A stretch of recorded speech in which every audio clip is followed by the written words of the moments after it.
Sit back and relax while you listen to Train Kickers podcast. I'm Dave, and along with my co-hosts Dan and Steve, we're going to take you all around the world of miniature wargaming. On this episode, we are going to be finishing up the Loyalist side for the special characters for Space Marines for Horus Heresy. This is a bit delayed from when we wanted to, just different work things. I know I'm covering for someone else at work, so I'm working quite a bit more than I normally do, so I haven't been able to actually get to this or much of anything else for the last week, as well as into next week. But we want to finish this side out. We are going to do, obviously, the trader side, although we'll have to do them on a separate piece because we're just not going to be able to fit everyone in there. And then we might get to some of the other factions if we feel like it at some point.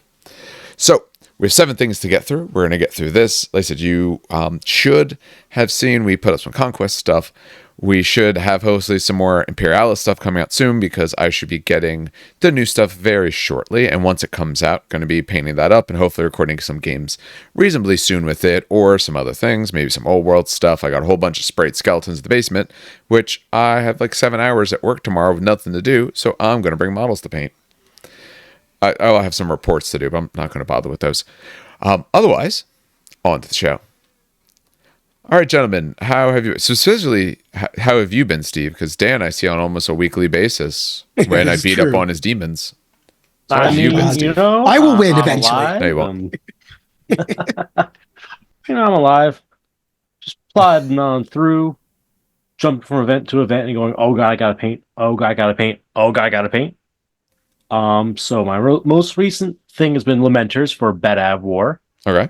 We're using some fan rules we found that just kind of makes a 5th edition Space Marine style codex for Horus Heresy 2.0 rule set. We played some 500-point games this past weekend, and it was a lot of fun. The Lamenters actually won with minimal casualties. I'm very confused. And I'm tempted to retire the army at this point, just so I can say I just had one good day. Were there any Red Scorpion players running the Apothecary Sergeant squads? There were not, and I was actually very upset. So we had a Carcharodon. We had I'm trying to go through the tax collectors first. Carcharodon. We were supposed to have a Minotaur, we couldn't make it last minute. We had some Astra Militarum. We had, I'm blanking on their names. Salamanders. There's one more Loyalist. Shark Boys.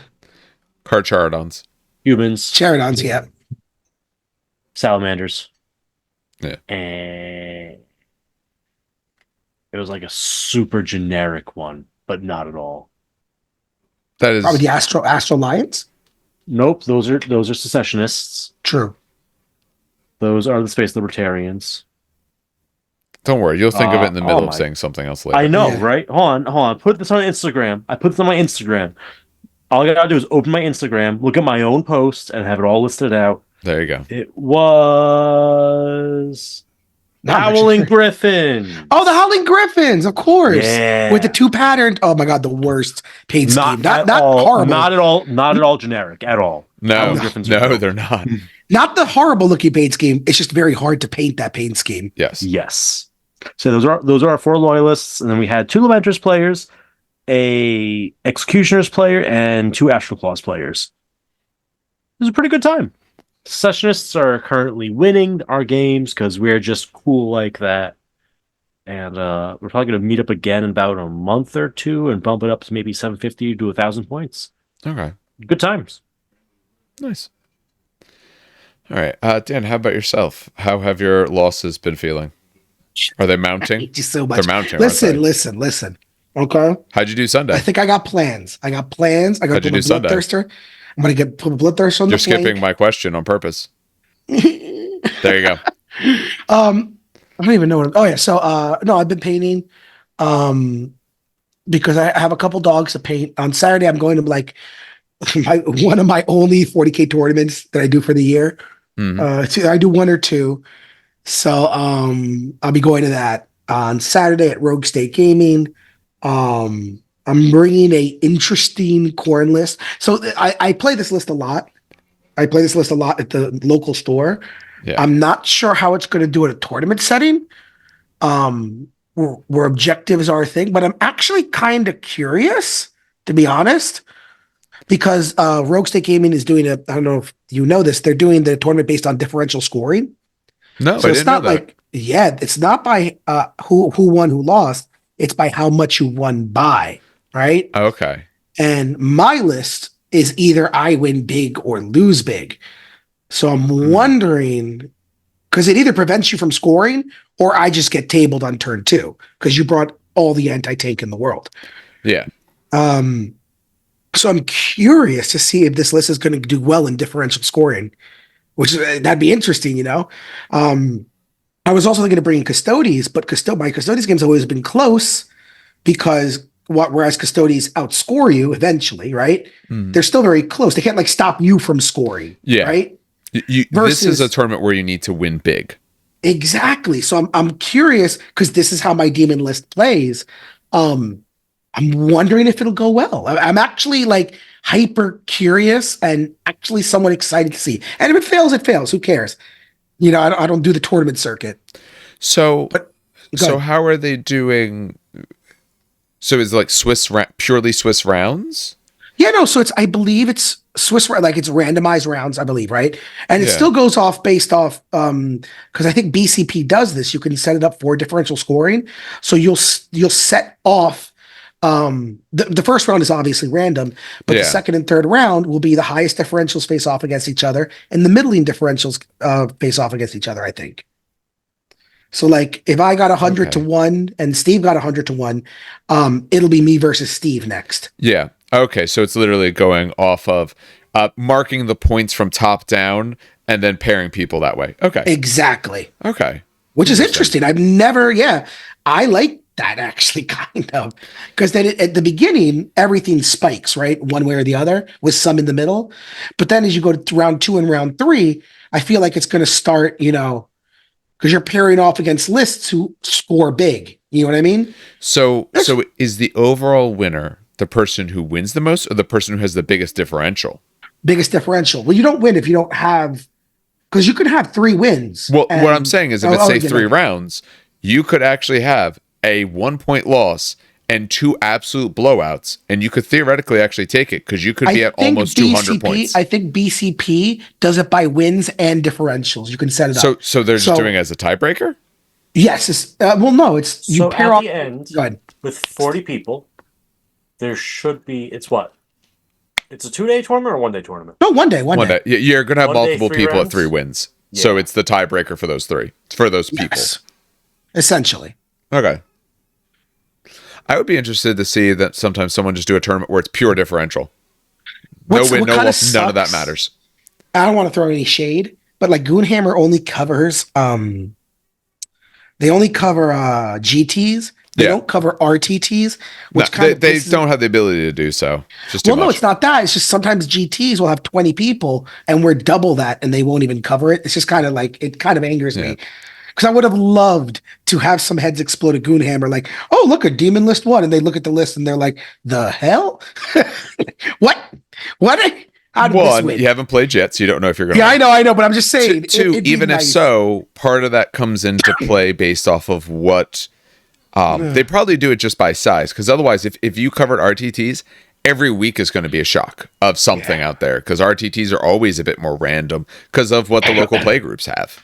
You know, a list that is objectively not good can do very good because of the other things that people happen to bring in your area. Like if no one brings like tanks, then your list that, you know, can't deal with tanks can do great. But then you go to something bigger, people bring tanks or those sort of things, and you just fall apart. So that's interesting. I'll have to make it up there one of these days. Maybe not next Monday, but one of these Mondays for Conquest I want to go up. But just the last few weeks, there's been way too much other stuff lately, so I haven't got a chance to get up there yet. It's a nice store. I like it. Yeah. A lot. So, I'll try maybe next week. I'll try to get up there. What time do they open? It's actually somewhat 10. near my job. Maybe if I get bored. 10 o'clock. All right. Well, if I get bored. And there's some old mode players too. On weekends. 10. Yeah. Oh, sorry. Weekdays, it's noon? Oh, that's fine. I'm not even done tomorrow until after that. So we'll see. But yeah, and there were some old players. They were like, besides me and Dave, there were 4 other people playing old. So, okay, pretty neat. Well, yeah. Hey Dan, you got 1,000 spare bases I could use? Because I got models without bases. Actually, I'm printing bases. Just tell me. I will have some what spare type of bases. bases? A shit ton of 25s. That's all that the dwarves are on. Actually, after we finish recording, stay on for a second because I'm laughing because I might have squares, like 25 mil squares. I mean, that's what Old World goes on. Yeah. I'll check. Remind me at the end of this recording because I won't remember. Yeah. As I paint up my Tomb Kings, I have squares because I'm putting them on resin bases. So I'm gonna have like he's got the I don't know 90 bases or so left over once I'm painting them up, but the first 16 are done, and then I'm working on a bunch tomorrow. So, but all right, we said we wanted this to be a little bit shorter because we all have very busy lives currently. We'll get back to exceptionally long episodes once things quiet down for all of us, but. We have 7 things to talk about. One will be pretty fast, and it'll be probably the first one, but we have some other special characters. In case someone hasn't watched this in a little bit, the overall design of this is we are looking back by patron request at the special characters now for Horus Heresy. Now that we've played a good bit of games, we've seen both these characters, other things, and the game's been out for a little while, so maybe things have calmed down a little bit. For these, we are ranking them essentially in, the A, B, C... S, A, B, C, and like F or A, B, C, D, F kind of tiers. We named them a little bit different because they're just more fun that way. The Too Much Casual is the, S tier. That's the absolute best. They probably might be a little bit too good and all of that. A tier is you let your opponents know is what we put it as. In other words, these are very, very good characters. Not necessarily game breaking, but it's important in a friendly game to be aware of what someone could bring. Because they could greatly hamper what it is that might make a game fun and fair. B tiers, why not for an event? They're absolutely fine. You can bring them. No one feels bad about it. You don't feel bad facing it. You don't feel bad bringing them. Have a good time. C is that you love the fluff. They're fine-ish. So you bring them because you like the idea of the character. You like the concept that they are. You're not bringing them because they're really doing you much of any good. So they're more fun than practical. And the last is sort of our F tier. That needs the Emperor's Mercy. There is something wrong with them. Our general rule has been that we've required at least 2 in each category. Since there's tons of characters, we're going to require 3 in each category. But I think we're going to meet that no matter what. At the very end, we can talk about if anyone wants to be moved around, if we feel anyone should. We might not move people around this episode, but when we start doing the other side, we might do a short little intro of moving some stuff around before we get to it. All right, so... we have 7 different people to talk about, and through pure circumstance, Dan's going to talk about Honor Telemarchus. I wanted Remus. Yeah, fine. Is it nice to want things? Oh God! Oh man! What a! Oh God! It sucks so much. All right, fine. I know. This will be fast. I'll say, if you want Remus, you can do him after this because this is going to be fast. Ready? There's not even special rules. Yeah, Telemarchus. He's a dreadnought. 240 points for some odd reason. Actually, for those who run dreadnoughts, does he even have? He's 220 now.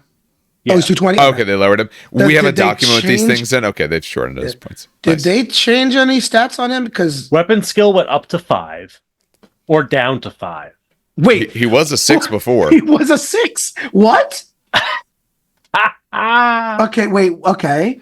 All right, I gotta pull this up to check. Now this is what is his strength up to 7? I'm assuming wound 7, initiative 4. He's gotta be. 4 attacks, leadership 10, 2 save. All right, but he went down a weapon skill. Did he gain anything? Apparently, 20 less points. He gained your ire.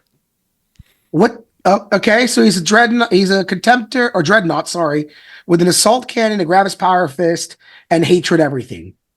Makes me feel better. The model deserves to lose weapon skill. He's double the points of a dreadnought. No, he's not. How much is a box dread? No, box dreads are different because isn't he a contemptor? No, it says dreadnought. Oh, he's a contemptor? Oh, okay. By his stats, he's a contemptor. He's a little bit better than contemptor, but he's more contemptor by stats. Oh, he is a contemptor. Yeah. Okay. He has a wound on them, and an attack, and a leadership. I don't. Oh God, how many more points is he though? Isn't a normal 220? Bro, normal contemptor's like 160, isn't it? No, not even. They're like 120 something. Oh God. So the difference is he goes from 190 to 220. So he gains 30 points for... sorry, 190? Oh, sorry, yeah. Base contemptors are 180. My apologies, 180. 175 plus the carries puts it at 190. So yeah, for 30 points, 30 you points, you get are an extra gaining attack. a wound, an attack, and a leadership. And hatred everything. Okay, I'm less annoyed by him.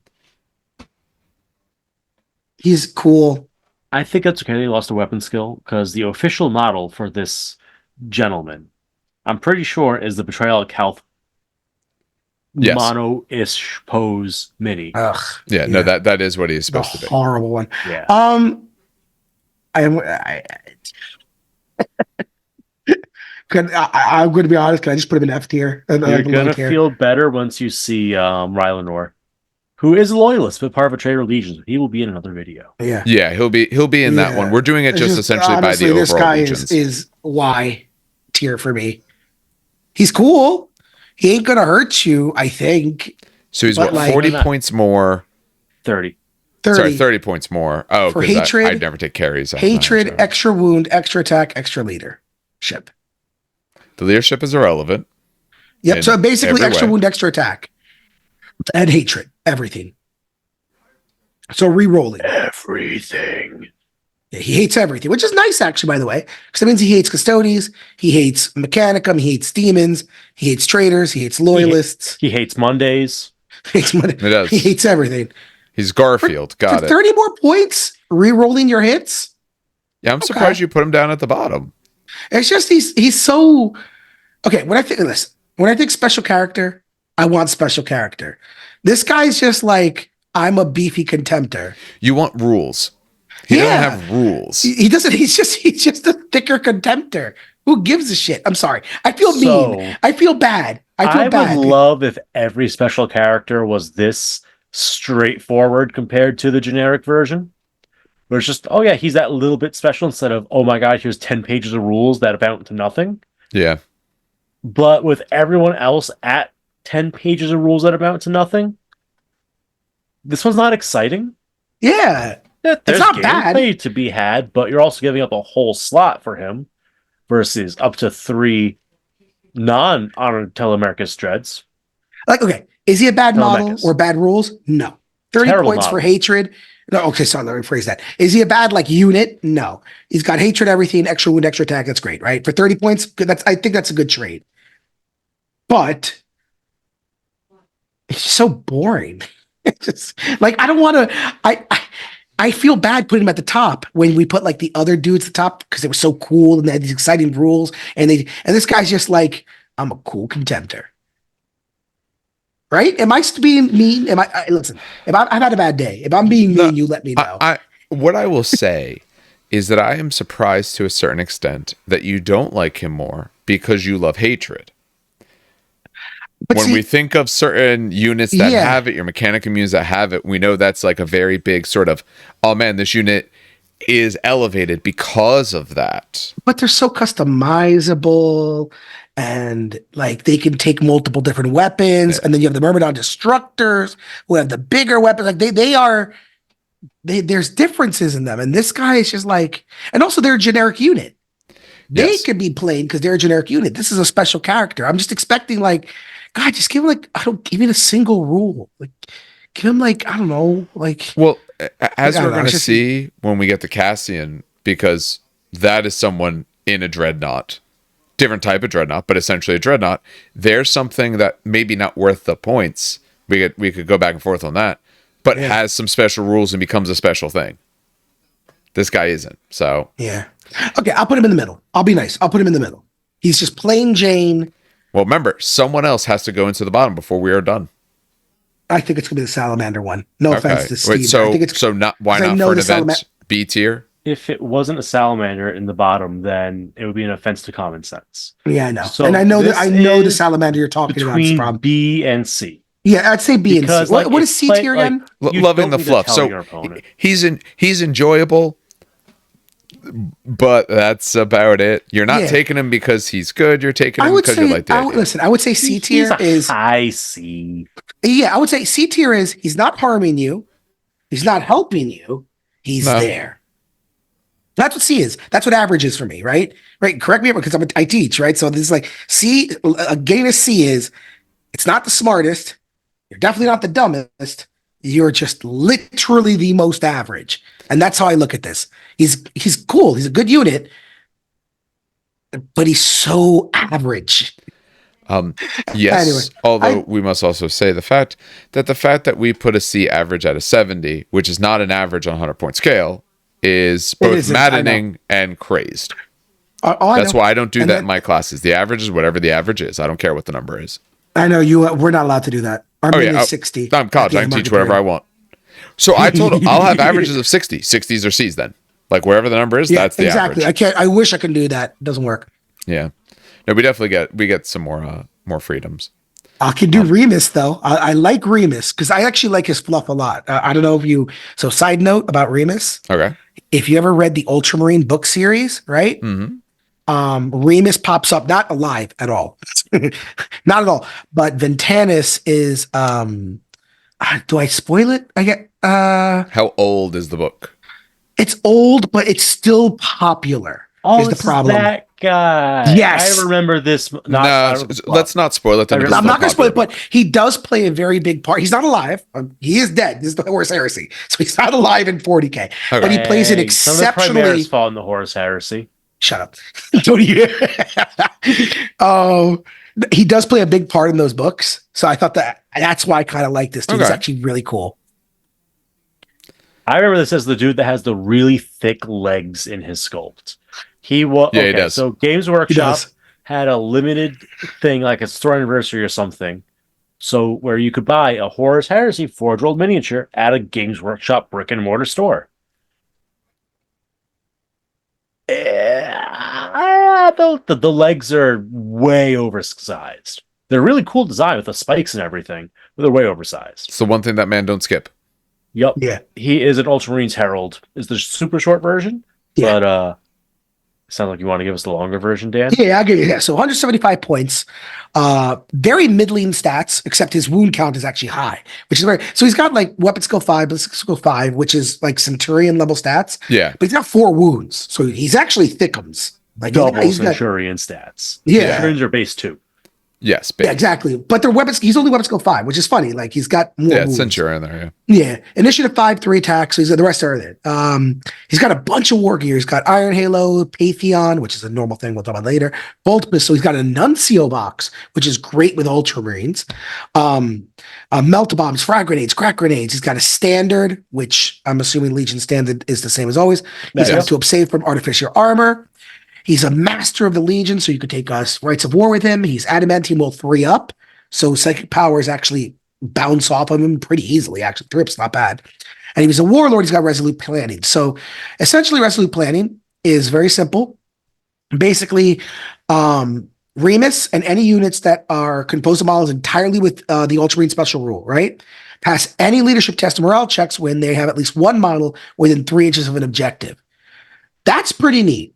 That's actually quite good. Can't get pinned and remove yourself from the objective. Exactly. So you get an additional movement phase reaction, so that plays more to the objective game. But yeah, definitely that ability to pass any leadership test or morale check is great because 30K is an objective game, especially if you're playing the games that are the Chthonian missions, or if you're playing just like your own sequential scoring. Progressive. Yes. Sorry, the name came out of my mind. And then his special weapon is a power weapon. It's a power sword. It's strength user, so strength 4, AP 3, rending 5 up in mastercrafted. Nothing good. Essentially, his big thing is he buffs the army that when you're within 3 inches of an objective, you get pass leadership and morale. And then he's got his Nuncio box. He's got Adamantium Will. He could take Rights of War. I think he's just a solid B character. I hate to put him in B. I think he might be better than that. Really? One, he has his Legion standard, so his unit is scoring. Oh shit, that's right. The Legion standard makes you score. Okay, apologies. Yeah, because normally the only way to take some of these standards are either by taking a different Centurion, or by taking, depending on your Legion, some of them can do this, but your command squad, if you take it with an HQ that can take a standard. That's a standard. Here's a guy who can go anywhere he wants. He has more wounds than the average Centurion, which means if that was the purpose, he's now more survivable in that role. His weapon is fine. Okay, you're not going to go hunt down the heaviest stuff with this, but it's a decent weapon overall. And his ability, it's leadership or morale, which means if you're near an objective, you lose combat, it doesn't matter. Doesn't matter. I forgot that Legion Standard gives you line. Yes. And that bumps him up to A for me. Yeah. Because Suzerain with line is terrifying. As I even like it for the fact of you get stuck in against something that actually beats you in combat. You don't have to worry about it. You're not going to get, fail, run down. You're just staying. So they have to chew through you, which means, I as someone who's now been playing like an army that just, is unbreakable in terms of Overworld, I'm fine with losing a round because maybe I'll luck out the next one and then you'll lose instead. So, this round, you beat me in combat. I don't care. Next round, I did a little bit better. Someone else came in to help me out. Now we've had the dice swing the other way. You're not going to have that unlucky break with him as your warlord. So when we compare some of these warlord abilities we've had, his overall is one of the stronger ones because it just works. And you absolutely will have it come up, assuming you play objectives. Now, if you're playing some of the original core book missions where like one of them's objectives, no. But let's be honest, you should be playing objective missions. The game is much better when you have objectives on the board. So, Steve, what do you think as I put him up there, nice and tall? He's 4 wounds is nice. Yeah. Yeah. That's what those legs are. The legs hold a wound each. Upper torso, 2 wounds. Each leg's an extra wound. Thick thighs save lives. All right. That's what they say. So I guess he just holds ground, right? Yeah. No, and and with the Ultramarines, they're very good. Remember, they're just to remind people, they're the ones who, if you target on an an objective, yep, the opponent come and take it, and then just hope they don't have instant death attacks. No, you just accept it with another Suzerain. Why is he accepting? Yeah. Why is he accepting? You make the mook accept it. Oh, God. Yeah, I mean, I don't think he's so powerful he bends the game in half. So he's not an A. Like, if my opponent just showed up like, oh, okay, that's a cool character, I don't mind. The only thing that I think is like, whoa, is the fact that he can just sit on an objective forever. Yes. Essentially. So yeah, I'd say like he's like mid upper B. I'd say A. Maybe he could like touch the bottom tier of A. He gives line. Suzerain with line. But that's not game bending because I could. It's not, but no. And let's also be honest. Suzerain already have line or some bullshit like wait. that? No, I think they need to write a war for that. No, they're already line. Suzerain's are line. Oh, Suzerain's are line? Yes, Suzerain's are line. So dumb. Oh, and Pullman Terrace no longer. Let's say, Pullman Terrace. Oh, wait. Well, the big thing though is I'm not necessarily worried about taking him with Suzerains. You can take him with other stuff. You can take him whatever you feel like, essentially. Also, Suzerain get a flag. I'm pretty sure if they're taken as a retinue. If they're as honor bearers, yes. I mean, you figure this. The reason I put him at A, and again, we titled it like "Let Your Opponent Know," but like it doesn't have to be. Oh, if you don't fit that, you don't put him there. The reason I put him there is because if this army is good at holding objectives, Suzerains are good at holding objectives, things like that. This is just another reinforcement. You now don't have to worry about, the time I was going to lose that combat. Here's a character that's also going to help you score who can take just another random unit that you have or go run off on his own if necessary to go grab that other objective late game or something. So they have a bunch of line actually for them. Their breachers are line as well. They're you can't go in there. Yeah, so a bunch of their stuff is actually line. That's funny. But honestly, I really like him. I think he's really good. I think he's fun for what he does. All right. Steve, you play Salamander, so which Salamander do you prefer? So I will take the first one. All right. Cassian? Yep. Because I think he has the most changes. That helps, yeah, because I have to pull up the other thing to see the changes. Compared to the others. Yeah. All right. Yeah. Cassian Dracos Reborn. This beautiful, beautiful little boxy dread. Got a points cut to 250 points. Mm-hmm. Oh, Jesus. Far more playable. What was he? 300 before, right? 310. Yeah. Yeah. Yeah, he was 60. Yeah. That's a point cut. So what are we getting for all these points? We are getting a box dread with initiative 4. Ooh. He's twice as fast. So he moves 6, weapon skill, ballistic skill 5, strength and toughness 6, 5 wounds, initiative 4, 4 attacks, leadership 10 and 2. So I guess he also has extra attack. Although his 2 melee weapon bonus attack is already built in, so he doesn't really get an extra attack. Is it built? Does it say it's built? Oh yeah. Yes, yeah, it does specifically say it's built in. So he has 2 Gravis Power Fists with ink-built pyroclast flame projectors. So they could choose whether they are in flamer mode or melta mode. Yep. Which is a very nice improvement over just being flamers. He's a dreadnought, heavy, unique salamander. He has Avatar of the Sacred Flames, the voice of the machine. He's a loyalist. He has a Ferromantic Deflector, which is the poor man's dreadnought invulnerable save. Yeah, automatic deflector.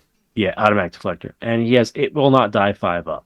How they can afford to put an automatic deflector in every Castellax, but not in the box dread is beyond me. Anyway, he could take a Legion drop pod as a dedicated transport, and he is an HQ. So if you wanted to drop pod a single dreadnought in your HQ slot, you could do that with this guy. Not bad when you got Meltas. Yeah. Avatar Sacred Flames, as long as no HQs besides this guy, Xiphus Jur, which is another salamander, which we'll get to shortly, and Narik Drager, who is an Iron Warrior, as long as no one else besides those 3 in the same detachment, Cassian Dragos could be the Warlord. If selected as the Warlord, he must take Bloody Handed. A lot of words. Yeah, so he's only allowed to be the Warlord as long as you don't have certain other HQ choices. And if so, he gets one of the base you're restricted to only these 3 named characters. Yes. Yeah. It's because he's not a character himself, which means he can't fight in challenges, which is both good and bad. Interesting. So yeah, he has Bloody Hand, which is the nice generic one that says +1 combat res, +1 reaction in the assault phase. Very simple. Yep. He has the voice of the machine, which this is a Dan question. He gets Cyber Theradric Arcana Artificia have it open. I knew it. So this one basically is, instead of making a shooting attack, you may basically apply the effects of a version of Battlesmith X special rule to the single model with a vehicle dreadnought or autonomous special rule within 12 inches. So he could Battlesmith himself, or he could Battlesmith another dreadnought or tank, I guess. Yeah. But here's the weird part. He doesn't have Battlesmith. So is that the only power that is? No. He's got there's a weapon as well. Does that not work? He could use his Battlesmith, or they can use the Battlesmith rule on a unit. May apply the effects of any version of Battlesmith X special rule they have to a single model. And he doesn't have it, so he can't. The effective rule is normally required by battle. So I'm just going to keep reading. If successful, the control that just tells you what happens. If it's successful, you could take a test to do the effect twice. Does this mean no? I guess it'd just be Battlesmith 6 then, because anytime it's Battlesmith X, right? But he doesn't have Battlesmith 2 have Battlesmith X. Yeah, it's not even listed. So he would just get the weapon. Any version of Battlesmith X special rule they have to a single, yeah, they don't have it. All right, so ignore that. I spent 30 seconds for nothing. All right, so what he does have is a weapon. Essentially, he has to test for it. Obviously, he's got to take a cyberthergic test for this to work, but it's 12 inches, strength 1, AP1. However, it is assault D6 haywire, and then data gen just means it could only hurt tanks or dreadnoughts or armigers or whatever. But it's basically an assault D6 haywire weapon. That's 12 inches. Neat, but less needed now that he's got the pyroclast. Does he have to give up shooting to do that, or is it just an no? He does not. So he could use 2 flame projectors and he could just literally just tell a tank, die. Yeah, and it kind of has to listen to him.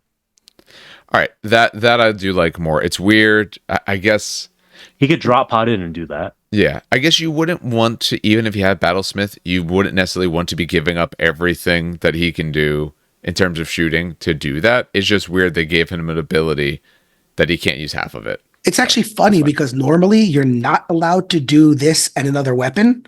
because you don't have the firing protocols rule on a lot of mechanic and HQs. Yeah. But he is a dreadnought and therefore can fire all of his weapons. Yeah. That's the only reason this works, by the way.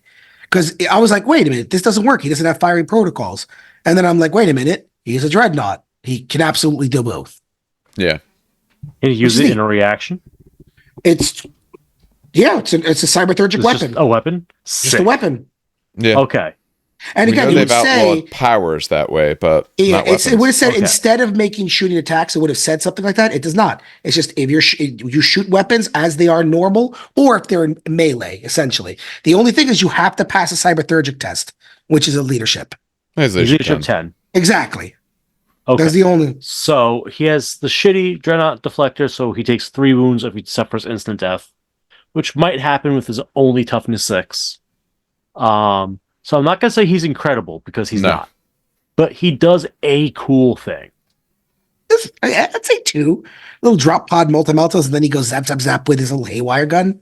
That's pretty neat. I'm not going to say, I thought it was going to be worse. Things. Honestly, he's less of a good box dread and more of a shitty contemptor, stat-wise. So he's a contemptor, missing a toughness and a wound. That said, I would say he's maybe, based off the Ultramarines Dreadnought we just looked at, he's probably 20 points overcosted. Yeah. That's workable. Yeah. He's expensive, but he's not off by that much. I feel like if it will not die 4 up, I'd be all over him. 5 up is still just too little. Mm-hmm. That I don't count on it being there, especially since he can't battlesmith himself. He doesn't have battlesmith. No. If he had battlesmith, I would think it would be worth it. But he doesn't, so I don't think it is. All right, so where are you wanting to put him?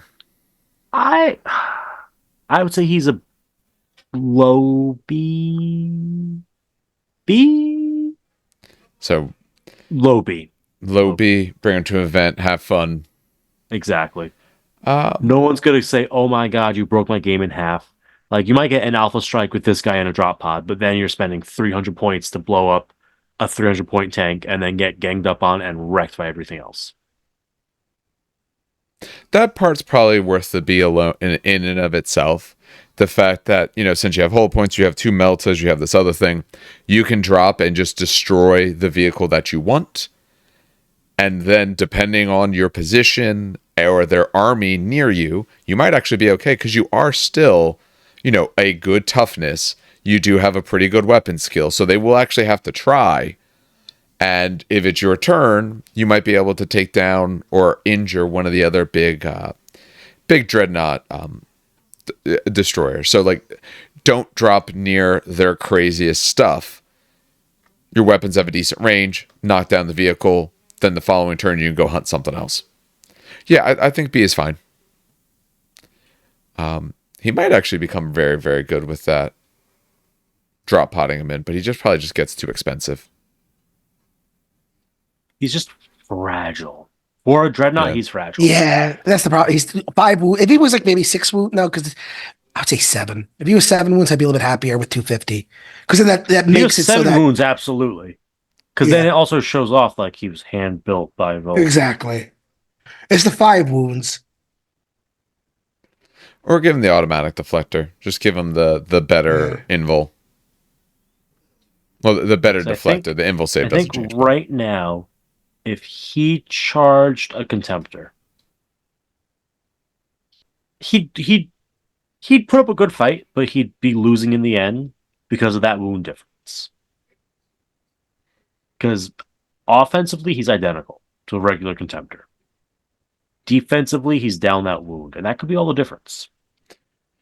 Yeah, but where he could come out theoretically ahead in that is if the other contemptor isn't running double fists, you do technically potentially have more attacks than him, depending on who charged, of course. And it will not die, because if they're both on fresh wounds, neither contemptor does enough to take out the other. or the contender doesn't do enough to take out this box dread, vice versa. With it will not die, you might get that extra wound back that's just enough of what you need to be able to survive into that next round for you to knock him down. If you can get the 5 up, you are essentially the same wounds in terms of round 2 of combat. Or could be.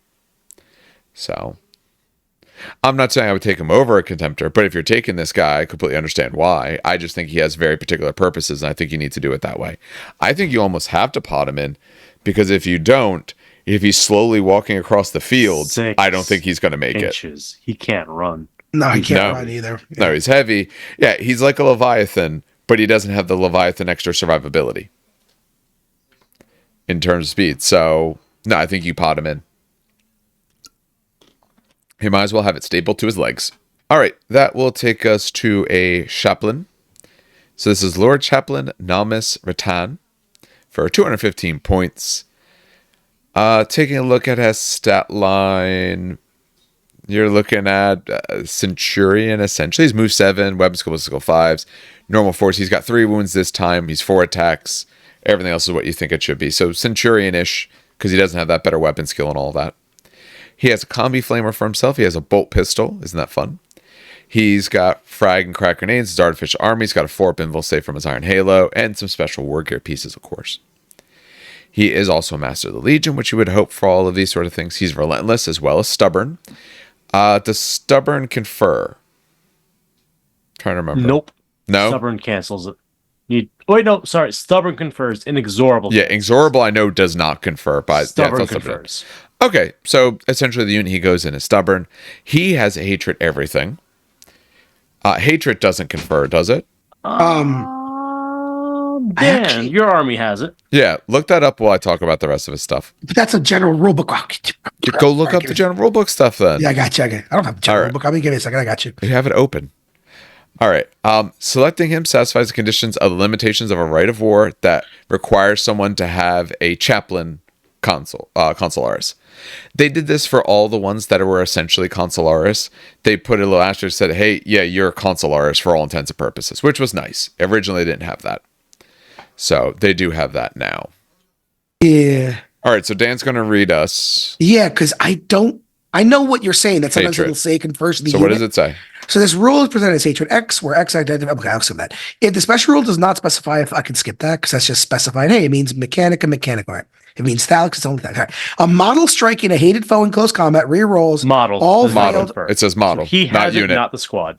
Yep. But the effects of the special rule only apply when a unit that has begun the assault phase is not locked in the combat and then either charged or charged by another unit. Yeah. Okay. The first round of combat. Yeah. So they said model. Otherwise, they would have said a unit where someone has this special rule does blank. They're just meant. The second part is just so they didn't say the word. The models have to have charged. The unit did charge. Wait, don't chaplains have hatred?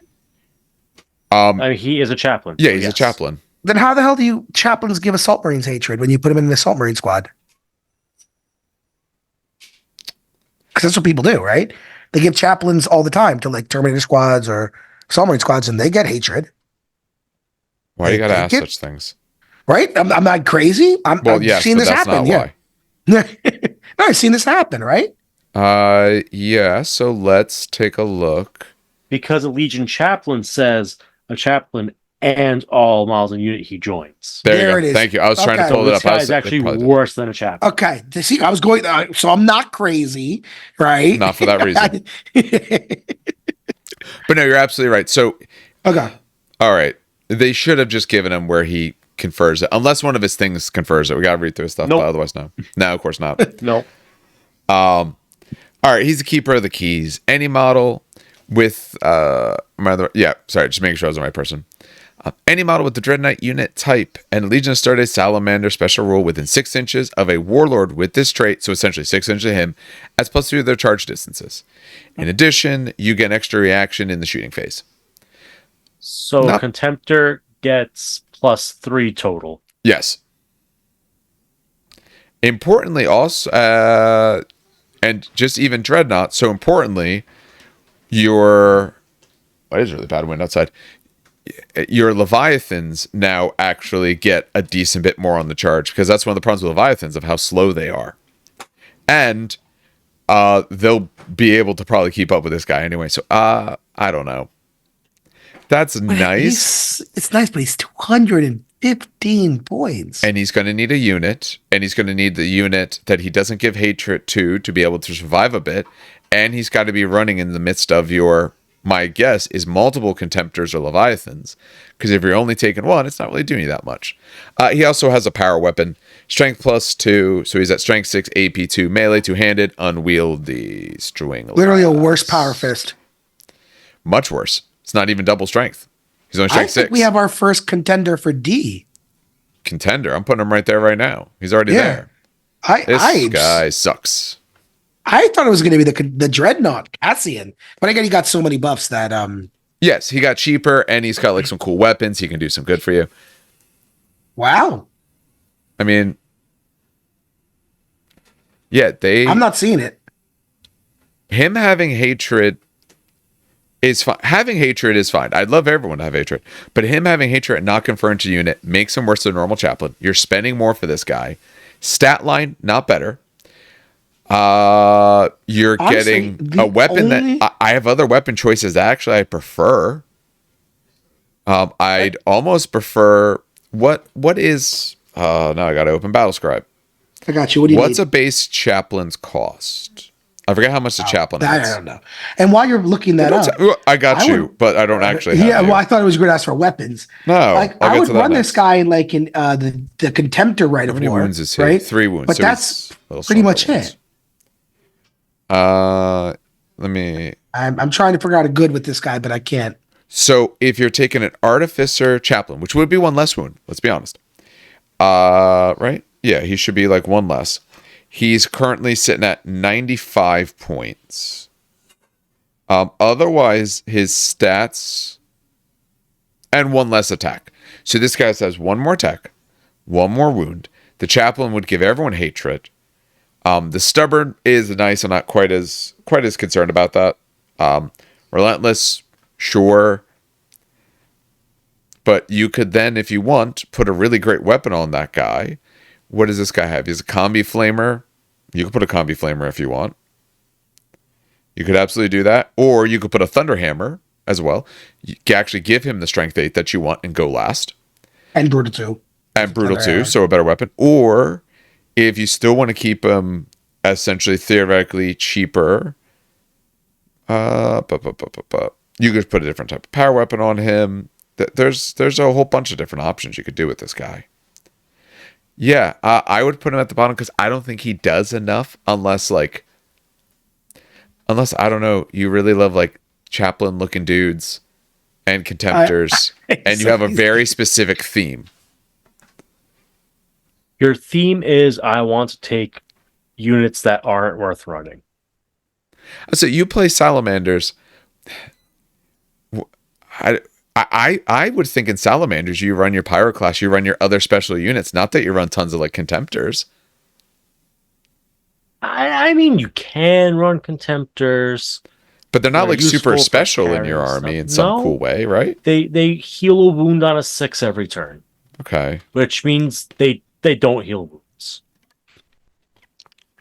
except for that one game where you roll it every turn and your opponent hates you. But there will be 12 games you never roll it once. And let's also be honest, if you're running tons of Contemptors, that has its own problems in itself. So, like, this guy kind of pushes one of the problems the game has, because he is a Master of the Legion. So you could take Fury of the Ancients with this guy and just surround him in Contemptors. That's what I'm saying. And just rush them off. Like, if he's in Fury of the Ancients, oh yeah, now he's amazing, right? Like, #1 numero uno person that you want in Fury of the Ancients. But you shouldn't be doing that anyway because you're a bad person. Or you could have a Dreadnought. I know, but it's like you're just making a Dreadnought that has a what's it called? Warlord trait, which is way better. Yeah, yes. It's just no. Oh, actually, in Fury of the Ancients, aren't you required to have one of them be your Warlord, or is it choice? I think it's a choice. I don't run Fury Ancients. I haven't seen it. I would play against it for fun. I'm not an objectively bad person. Yeah. And again, if you like it, but your group knows about it, it's fine. Yeah, that's very true. If your group knows about it, that's one thing. But if you're just running it because, like, hey, why not? Let's see how this does. Don't do that thing to people. Rights of War. Let's take a look at Fury of the Ancients, because now I can't remember. Contemptors can be your troops. Contemptors are line. Forgot about that part. A single contemptor composed of only one model must be selected as your compulsory HQ choice. And then they may be venerable. So it doesn't make them become as the warlord. They are a compulsory HQ though. So you could do that with this guy. Don't. All right, well, we have at least our 3 bottom tier, which we needed. So yeah, I'm surprised it came in that. Yeah, I'm a little bit surprised there, but we know we have at least success. All right, maybe the next guy's good. Name's probably not going to be. It's a salamander, Dan. Yeah, I know. I don't even know why I'm legacy trying. Also, so that never helps. All right, let's see. Well, hold on. We've got some good. Xiphus Jur, 145. Xiphus? You think it's Xiphus, not Caiaphas? Yeah, no Xiphus. Oh, but they're not Greek. What the hell are salamanders? I don't know. What are salamanders normally? They're salamanders. Drake's Drake phenomenology. Their names. I would have went Caiaphas, but that's me. I might be Caiaphas. I got to know the problem is I got to know their background, like what they're based off of. They don't. Like, no, they have. But I'm looking at the names: Nomis Raitan, Cassian Dracos, Xiphus, Caiaphas. That sounds Greek to me. What doesn't though? Raitan. Oh, we're gonna do a little phrenology. Caiaphas. Give me a second. No, that's funny. Google puts up Caiaphas Jur immediately. Because it knows what you Google. Yeah, I know. Google's like, I know what I'm doing. Phrenology. All right, Dan's English has failed him. We will continue on. There's a way to search on Google for like root sources of words, and the name is escaping me and it's driving me actually up the wall because I do this in class. It's not Latin. It's not. Anyway. No, that was a joke about root words being from Latin. Maybe it's even like Mongolian, maybe because the right hand. I don't know. It's gonna drive me up the wall. Caiaphas, watch some. If you know this in the comments, let me know because it's actually gonna drive me up the wall. So the only comment I ever delete because I just want Dan to go solely mad. Oh my god, I'll just go crazy because Space Wolves are obviously Nordic, right? Ultramarines are obviously Romanic or Latin. Raven Guard are Germanic. It's gonna drive me up the wall. Oh, I can tell. All right, so Caiaphas or Xiphus Jur, 145. Looks like he's a normal centurion. 3 wounds, though. 3 wounds.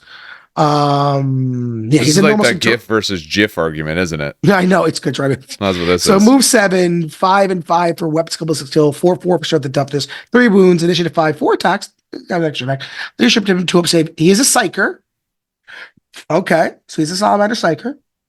He's got a bolt pistol. He's got Ignatus. He's got Dragon Skull Storm Shield. I'm assuming that's the normal Storm Shield that salamanders get. That is a special Storm Shield. That's for them, yeah. Is it? Okay, I'll pull up what it is, but it's their Storm Shield. I think if I remember correctly, it's not. It's the worst version. I think it's just it might be a 3-up invul. I don't know. It's a 5-up invul. A Dragon Scale Storm Shield provides invul. 5-up. Or increases the invulnerable save 1 step. There it is. Or increases it. So does he have he has got the Burning Halo. Okay, and that's the Burning Halo. Okay, so we'll talk about that later. Frag Grenade, Crack Grenade. He's got Relentless, Stubborn, Hatred, everything again. Prophet of the Flame, Beacon of Hope. So let's talk about his Warlord trait. So as long as Caiaphas Jur is not from removed play, is in reserve, or embarked on a transport, a single friendly unit comprised of models with the Salamander rule may use Caiaphas Jur's unmodified leadership value instead of their own when making a morale check or opinion test at any turn. Wait, that's it? Wait, does he not get an extra? Wait. Okay. He's a salamander. What do you expect? Immediately. It's probably copyrighted, so I can't play it. But you ever watch on I believe it's from not Let's Make a Deal. One of the other ones where it's like the song's like bump bump like when something is all sad. I think it's from. I think it is copywritten. Oh, I'm sure it's copywritten. I just don't remember which show that's on. But it's on one of those. Okay. He does count as a chaplain. Just want to make sure we do say that he does count as. Oh yes, he's a chaplain. Apologies. Okay. Why's it got to be one? Jesus Christ. Okay, so he's not your warlord. Skip. I'm ignoring that warlord trait. It doesn't exist. It's bad. Jesus Christ. All right, his weapon, Ignatus, is a power weapon, melee, strength +2, so it brings him to strength 6, AP3, melee, mastercrafted, and blind. That's neat, actually. It won't cut through Terminator armor, but blind is pretty nice. Add initiative. So, like, let's say you put him in a unit of fire drakes, right? Those fire drakes have initiative 1 thunderhammers, right? That sucks. Blind is immediately. So he's initiative 5. You charge those fire drakes into Terminators or something that's initiative 1. He strikes with his blade. It's still not a good chance, but he may blind the unit, which is going to really suck if they swing back at the fire drakes because they're not going to be able to hit nothing. So that's pretty neat. Burning Halo. So he does have a 3-up invul because the Burning Halo is a 4-up invulnerable save. And it does D3 hits at strength 4 AP dash when you overwatch. Okay. So he's got a 3-up invulnerable. 2-up, 3-up. That's actually quite big, yeah. 2-up, 3-up is really, really big. What? So, okay. So apparently, Prophet of the Flame is, he's got Pyromancy, and I remember he's leadership 10, so that's pretty cool, right? Except no, he counts as having leadership 7. For making a second, what? He doesn't believe in himself enough, I guess. I have to read the lore on this one because now I'm actually pissed. The road is just on fire. This before hope. When the face of new strange power. No, it's literally just no. It's fanaticism essentially was the sort of place he came from. I don't know why they did that to him. Why does he suck so much? Okay, the warlord trait I'm not looking at. He doesn't exist. A librarian. No. He's a dude that found religion and it gave him magical powers. Okay, but why? But to me, then leadership 7? He has no training. Though. He has no training with his powers. So to me, then, even if they gave him a better skill or give him something else, if he believes it that much, maybe it's more dangerous for him. But his ability to manifest, I would think, would work. I guess he's just gonna, fail a lot more and hurt himself. I guess that's fitting, but I don't know. It's a shame from a gameplay perspective. Yes, when it is. Especially, he counts the leadership 7. So if it's night fighting, is he 6 then? Yeah. Oh, actually, wait. Yes. Yeah, he counts as having leadership 7. It's not he makes it at leadership 7. No, always. He counts as having. Yeah, counts. That means the first turn, maybe 2 turns of the game or so, he might be leadership 6. He's failing over 50% of the rolls. So what the hell's the point that he has a 2-up, 3-up? I can do that on a normal Praetor. What? Yeah, you can get this is the Legion where you can get them because you can take those shields. So it's not super special because of the Legion he's in. Oh, I just realized my camera's on and I'm like scratching I'm rubbing my face. Does Stubborn not help against Night Fight? I'll look up Stubborn. I have it. I have the special rules open. Hold on. Good. Read us Stubborn. Yeah, give me it's in alphabetical, so it's all the way at the bottom. Just give me a second. Apparently not. I went too far. Where the hell? Did you forget the alphabet again? Stubborn. There we go. When a unit that contains at least one model with this special rule takes a morale check or pinning test. Nope, it's only morale check or pinning test. Yep, because it ignores negative modifiers. Yeah, only morale and pinning. It's not a morale test for your psychic powers. Is there something lower than D? Well, F.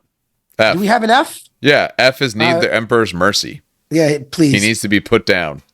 Nomis was put there. Psyker. If you removed, let's ignore the warlord trait because that doesn't count. It doesn't even give an additional reaction. He's not a warlord. Why did they give him leadership 7? Like, he's called the Prophet of the Flame. Make him leadership 12. That would have been so much cool. Or like leadership 11, right? So you only fell on a double 6. Like, or you know what also would help this way? If they wanted to like kind of really dig into like a fluff sort of perspective, I could see this guy like, okay, he has his powers, give him a really good leadership, but like make it where or like, he gets his powers off, but on like a 4-up, he takes a wound from it or something like that. Like because he is untrained, so he can make his abilities work, but he doesn't know how to control it. He's essentially like an unsanctioned psyker in 40k terms. I could even see something like that, like, oh, he's kind of neat or something, an extra facet. But I'd like to point out that he's also a chaplain that only gives hatred to himself. He doesn't even give it to the squad. No, he's F tier. Sorry, I can't justify this. This is bad. This is really bad. This is bad. I can't justify I this. have to assume the hatred not conferring the way they put it was an oversight, because they did say, like, hey, yeah, this guy counts as a chaplain, but they didn't put the rule in such a way where it auto confers, where in a chaplain it says it does. And what it doesn't says he counts as a chaplain, not that he is a chaplain. In terms of rights of war army building, essentially he counts as chaplain. They should have just said, hey, this guy's a chaplain, you get chaplain rules and extra. So yeah, no, I'd put him at the bottom as well. The same thing with Namus, just they do stuff, but they don't do nearly enough, and we could sit here and come up with what the rules should be. There's some small changes that would make these guys really cool, but they don't have them. This guy needs the Emperor's mercy. Oh, he's down there for it. He's hanging out for it. Emperor will show up for him. I can't even. I can't defend this guy. Yeah, I'm sorry. I tried. He defends himself with a 3-up invul, but that's about it. All right. I mean, he gets a 3-up invul against all those perils he's going to suffer when he fails 42% of his psychic tests. When he's failing constantly because he's on a 7. Yep. Remember, he's only on a 7, so he's failing like a half of them. And early in the game, he might be failing 42. Like 60% or near 60. I know it's like 50 something, but like, just for simplicity's sake. Yeah, he might take less wounds, but he's also only 3 wounds. So if you happen to roll bad on the perils and you miss your 3-ups, you're just going to wipe him anyway. And you paid extra because this guy's 145 instead of like the 95 for your chaplain otherwise. Or maybe like about a character. The next guy's a lot better. All right, tell us about this more tat. Remember that time that we're like, wow, this guy bends the game in half? Yes. This is that guy. Awesome. So this is Moritat Prime, Katie's next. For 165 points, you can bend the game in half. He is a Moritat. He's a Raven Guard, so he gets the extra movement. Is that a thing? No, it's not a thing. Is what a thing? He has an extra point of movement. He's movement. Yeah, he's faster. Fancy. He's ballistic skill 6, which is fancy, and he has 3 wounds, which is fancy. Otherwise, he's a Moritat. He has 2 fancy guns called Fulcrum hand cannons. He's got a power armor and a refractor field, so he's a bit squishier than your typical dude. He's got melt bombs and shroud bombs, though, which is cool. He's missing frag and crack grenades, though, weirdly enough. So I guess just don't charge into terrain. He's a Raven Guard. He's character light and unique. Yep. Ill Omened, Blood Crow, Red Stalker, all fancy things just for him. He is stubborn. He has Sudden Strike 1, so will be initiative 6 when he charges. He has Rampage 3, so he will go up to 6 attacks base when he is outnumbered. He has Sharded 5 up, he has Move Through Cover, and he has Pathfinder, so he doesn't really care about terrain all that much. And he gains the Falcon special rule and nothing else from Legion of Astartes Raven Guard. Just a dude. Yeah, Falcon, for anyone who doesn't remember, that's reroll 1s to wound when you make a successful charge, even if disordered. Neat. All right, so you got these 2 hand cannons. They're auto weapons if anyone cares. Not really. You pick which version of the thing you're doing. You have 3 versions. You have Point Blank, which is a melee attack. You have Empty the Chambers, which is your Daka version. And you have Pinpoint Strike, which is your precision shot type. So, Pinpoint Strike, range 24, so bolter range. Strength 6, AP 2.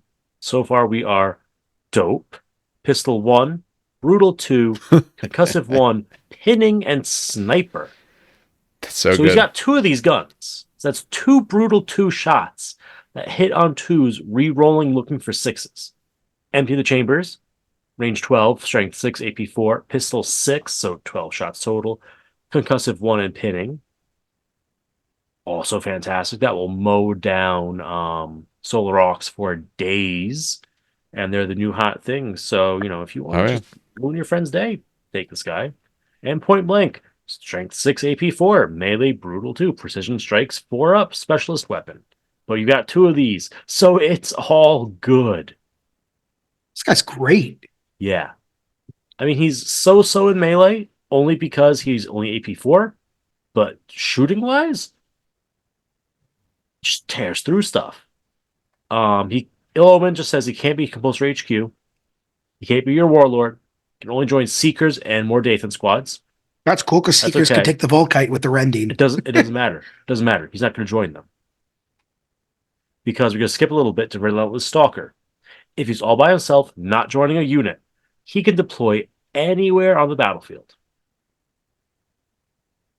Inside area terrain, or 9 inches away, which means if he's in area terrain, he could start 0 inches away.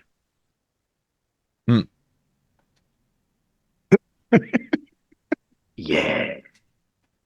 It's not from reserves. He can walk on any table edge. And if he does join a squad, he gains Scout and Infiltrate, but only if they have Scout and Infiltrate, which would only matter. You put them down separate, especially because he has Shroud Bombs. Yep. Oh, it gets better, though. Finally, we have the Blood Crow. Actually, Shroud Bombs, yeah. Helps protect him, all that. Yeah, he's great. Blood Crow. You never debuff his shooting. Night Fighting doesn't affect his hit rolls, doesn't affect his range. Shroud Bombs doesn't affect his range. Nothing affects his range. He has perfect vision all the time. And they can't shroud against him. And you can't shroud against him. Yeah. He's incredible. He's great. The only thing he doesn't possess that other Mortats do is that he doesn't shoot up to 6 times. I mean, he does when he empties the chamber. Oh, yeah, when he does that, but the natural Moritat, whatever your weapon is, you may fire the weapon 6 times. Yeah. So, but his weapon choice is obviously a little bit different, like for what he does. Don't get me wrong, he's still very, very good, but in terms of differences, that is a little bit of a difference. I've been hit by the Iron Hands one that can take what is it? Architect pistols? No, like Gravis pistols or whatever. Oh, that's hilarious. Yes. Well, let me just destroy your vehicles immediately with all these shots, kind of things. But outside of like a weird case like that, no, he's absolutely amazing. Yeah, I wouldn't put him with a squad. I'd leave him separate at all times. You could see like, oh, the opponent has deployed out. I'm going to put this guy near your tac squad, in this one little spot, and I'm just going to take out your troop choices. Or, oh, you got a small squad of, Terminators. I'm just going to pop over there, and I'm going to start killing some of them out. Like, you can do what you need to with this guy. And 165 is still pretty cheap. Because a Moritat actually base at 2 wounds is 105 points. So, he's not really that much more. On his Rampage, yeah, no, he's really good. His melee weapons are brutal too. Yeah, I would go hunt, not necessarily even like heavy things. I'd hunt lighter stuff that people have, and just be in the backfield and just start taking down essentially their ability to score. Yeah, no, he's great. He's great. That's your best bet. Where are we putting him? Do the last one. I would say we haven't put him anywhere. Oh, I thought we already did. We were just liking him so much. I'd say A. I'd give him A. All right. Are you happy with that, Steve?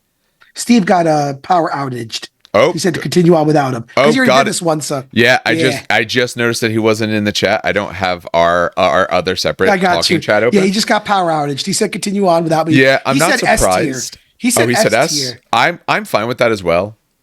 Because to me, what I will say, as a person who has faced a certain type of Moritat, they're obviously not all Moritats the same, but when you face some of them, it's like, okay, you brought that last time. I have to keep that in mind because of what they can do. This guy's a Moritat that if you deploy incorrectly and you leave some area terrain open, I'm in your backfield. Yeah. And if you really don't deploy correctly, you might not be able to see me with anything more than maybe some bolters. Like, oh, you have heavy weapons, but I position in such a way, I'm off to your side, there's a building there, you don't see me. I'm going to take down anything else I can in the backfield. And for 165 points in a normal 3K game, even if you have to spend the first turn and he doesn't survive that, I'll reaction shoot you back with one of my reactions. And even if I end up going down, you're going to spend a lot of shots to take this guy down, most likely. Because he is still a 2-up. He's 3-up save instead of 2-up. 3-up. That's the only thing. But again, you just have to be a little bit careful with what you do. I think he still can do tons for you. All right, let's talk about that last guy. So we got Strike Captain Alvarez Mon. I don't like his name. He's 140 points. We are looking at Centurion stat line with the extra wound being on the 3 wounds, the 9 leadership. Some of the other guys have been 10, so they've been a little bit better than base Centurion. But otherwise, he's Centurion stat line. He's got a bolt pistol. He's got some special stuff. He's got Artificer armor, obviously, frag and crack grenades, and another special item. He is a Master of a Legion. He's an independent character, and he has his own Warlord trait. So he may take a Legion drop pod or a Legion Storm Eagle as a dedicated transport, with the normal rules for dedicated transport. If he's chosen as the Warlord, his Warlord trait is, as long as he has not been removed as a casualty, the controlling player may reroll failed reserve rolls for any deep strike assault that he is a part of. In addition, any army that has him makes an extra reaction in the movement phase of their opponent, as long as he hasn't been removed. Deep strike assault. Drop pods are deep strike assault unless you're doing drop pod assault, which is the special right of war. Yes. Are you thinking about it, Dan, or did you forget that you're here as well? No, I'm thinking about it. I believe that's correct, because drop pod assault. Yes, it would have to be, because drop pod assault is its own special. Yeah. Special right. The problem is, the other problem is, the reason I'm thinking about it, I had never seen someone run this, so that's why I'm like, I would have no knowledge. Yeah, the drop pod would be part of the deep strike assault. And actually, even if you're running a drop pod assault, how do they word drop pod assault? Let me take a look at that real fast. Yeah. I had it a second ago. Where'd I put it? Drop pod assault. They're eligible to take Rhino. If you could take a Rhino or Proteus, you can instead take drop pods. And when using it, Dreadnoughts can take theirs as well. You come in as drop pod assault. There's a drop pod assault right of war. Must assign all these drop pods. As a drop pod assault. So drop pod assault is its own special thing, so that may not work there. But the normal one should work, but the special one may not. His weapon, it's essentially strength 4, AP 3, melee, mastercrafted, breaching on a 5. That's fine. It's a power weapon. Yeah, exactly. His Nightfall pattern Stratovox, so his other special war gear. When he's present on the battlefield and not in a vehicle or a building, so when he's physically standing on the battlefield, you may reduce the range of your scatter rolls made, for whatever it may be, by 5, as long as he's within 12 inches of the target of the attack or the point chosen as it. And then his unit ignores the -1 to leadership from night fighting. It's a special Nunzio Vox. Yeah. Normally Nunzio Voxes give you like reroll type stuff. Reroll, but this is -5. or some decreases. They can actually do. Don't Nunzio Voxes give you decreases on? No, Nunzio Voxes just make you reroll. Pure reroll. Okay. Pure. I know it does for weapons. That's all I've ever done it for. -5 is. I mean, what makes it only a D6 when you come in then? Nothing. It's always 2d6. No, something does. I thought something does. Wouldn't it be a Nunzio Vox? Give me a second. What is it? I guess that'd be under Nunzio Vox. Yeah, it's under special. No, it's under special rules, is what I'm saying. It's under vehicle profiles. It's probably not under unit profiles. Maybe ranged weapons? No. Generic Legion war gear. I'm gonna assume. Yeah, generic Legion war gear. Absolutely. What the hell am I looking for? Nunzio Vox. Yeah. Oh, here we are. Reroll any scatter rolls as long as Marvel Nunzio Vox has line of sight. No, it's reroll scatter rolls. I thought there was something that could make it a single D6 instead of 2D6. I might be thinking of something else. I'll be honest, there's so many different games I've been playing. There's special rules for 30 different games in my head right now. So I ain't blaming. So -5 is not bad. So like the reroll, you have more of a chance to get a hit, right? Because the hit is on 2 of the sides. Yeah, it's 1 and 3 that you hit. 1, 3. But this one reduces it by 5. So you still have your 1 in 3 chance of getting a hit. But the average is 7 on 2d6. Which means you're not going to scatter at all. Because keep in mind, let's assume you can see the target to start with. If you can naturally see the target, you'd be subtracting your ballista skill anyway, and then the -5 from him.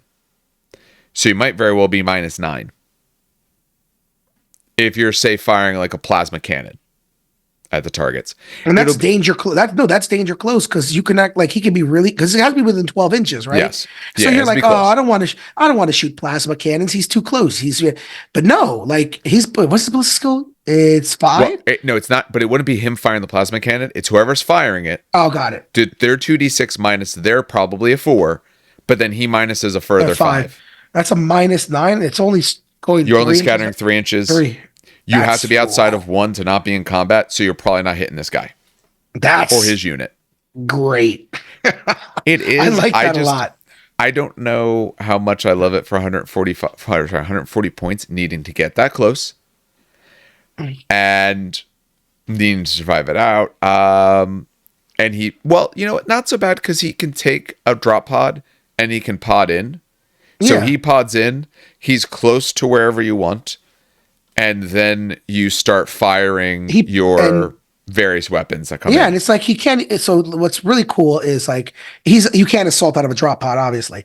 But what's really neat is that he comes out with, let's say, some the hell they call them, not seekers. I think it's 1 second. Tell me you're back on. We are back talking about this guy, Scorpius. Take Scorpius. No, but not even that. So like he drops in with the Mordathan, I want to say they're called, right? What were the ones that did rending? I believe it's Mordathan, but I'd have to check it. So drop pod in with some Mordathan, and they have Volkite, right? So now you have bolters and Volkite that rend. He comes in a drop pod. It's disgusting, right? You wipe out a unit. They're very harsh, right? Mm. Now he's super close to the army. You have your rest of your guns to shoot. Boom! Now we got the rest of your guns to shoot. So like actually, I'm not sure if they did. I don't see that as. I don't think it was the Mordathan. Wait, what are you talking about? That Mordathan just have chain swords and stuff like that. No, Fatal Strike. They have the Fatal Strike. That's what. Oh yeah, Fatal Strike. Yeah, rending 4 up. Yep, you're absolutely right. Yep. Yeah, so you give them I'm not sure if it's Magna or minor.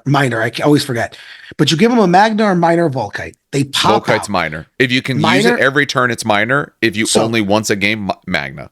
So they pop out, do their bolters and Volkite, rending on a 4 up. They're gonna wipe a unit. They're gonna take that unit and pick them up. They're gone. Now his butt is standing 12 inches in the middle of the opponent's army. You take some plasma cannons, maybe some Scorpiuses, as you said, right? Yes. And he's there. Drop pod comes down turn 1. Let's keep in mind a few things with one important thing, and I haven't had to use this in a while, but when there's night fighting and you roll a hit on the scatter, you re-roll it. Which means the -5. Normally what happens in very early turns, your things actually don't hit nearly as well. With the -5, in addition to, if you can see it, the probably 4 from that, you're now not actually going very far at all. Yeah. So your shots before that would have been both dangerous and missing are no longer doing that. And he pops down already with a dangerous squad that on the first turn will be rending 4 up on their shots with Volkite. I like him a lot.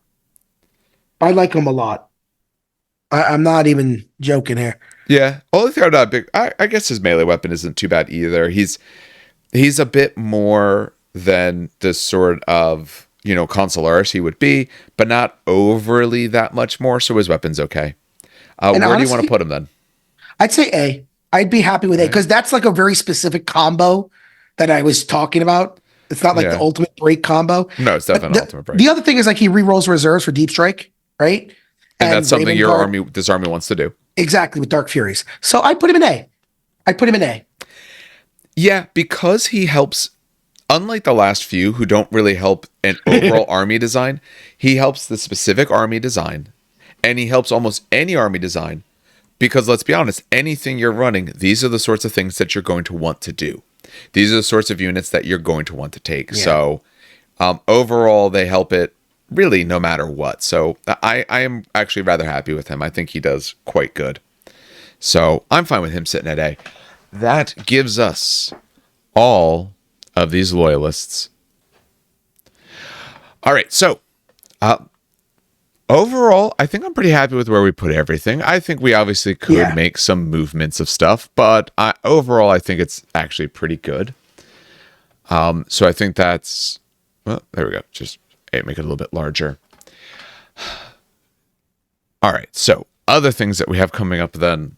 I know Dan has his 40K tournament coming up. So since he has his 40K tournament, we'll hopefully get another Legion Imperialis. Legions Imperialis. I was going to say Legionalis.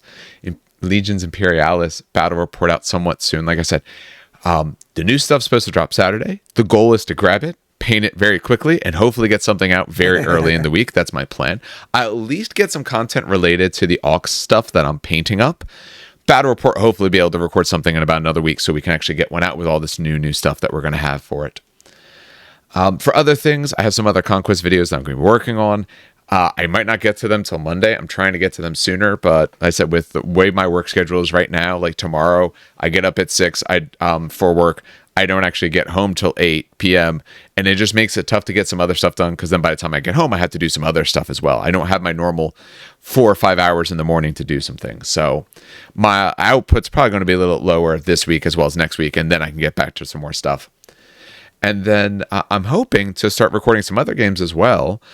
While you guys are up there this weekend at Rogue State, talk to them to see possibilities about recording some stuff there. And they do have set. So I did see that they had recording stuff set up already. Yeah. He actually has a table in the front that's a top table recorder.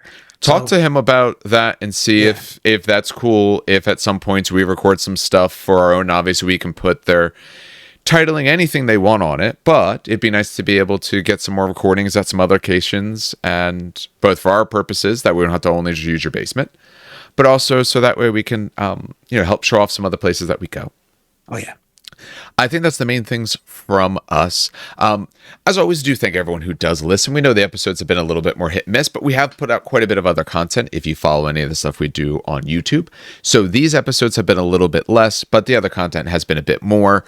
At least for the next little bit, that might be the case, but I'm hoping to try to get back to more of a weekly schedule. Maybe not the 2.5 hours each time, but a more weekly schedule with the additional things that we've been putting out as well. I think that just tends right now to work quite well. For other things to expect from us, like I said, there's some more Conquest stuff coming soon. You should start seeing some old world stuff. I'm going to be painting up some more skeletons. I'm going to put up, some painting things related to that. We'll hopefully be doing some battle reports related to that pretty soon as well, especially as we get some more people in our local area playing. Beyond that, obviously some more 30K. We have the other sides of this to do. When that's done, I'd like to start getting into some basic 30K type stuff. Talk about, turn 0 type stuff, terrain type stuff. Get a little bit less reviewy and a little bit more of just overall ideas, tactics, things like that. So we should hopefully be getting into some of those things as well. If you play Conquest and you want to get some stuff for cheaper, we do have a code in the show notes beneath. It's Terrain Kickers as a show code. You save yourself 10%, helps us out. If you really enjoy the other things that we do, we have a Patreon as well. I don't currently lock anything behind it. I might start putting some time-sensitive work that I do separately behind it. It will always unlock later, but I might do that to thank for the people who do support us in that way. I will never leave anything fully locked because I don't want to do that. But at the same point, I do like to give that extra bit of a thank you out to those who help us make sure this actually works, and that we can get the equipment and stuff like that we need as time goes on, or hosting fees and all those sorts of things. All right, that belabors enough points, I think, for tonight. You should be hopefully seeing this on a Friday, and you will hopefully be getting some more stuff very early in the week from us. So, on behalf of everyone here then at the show, has a good hobbying. It's a great gaming.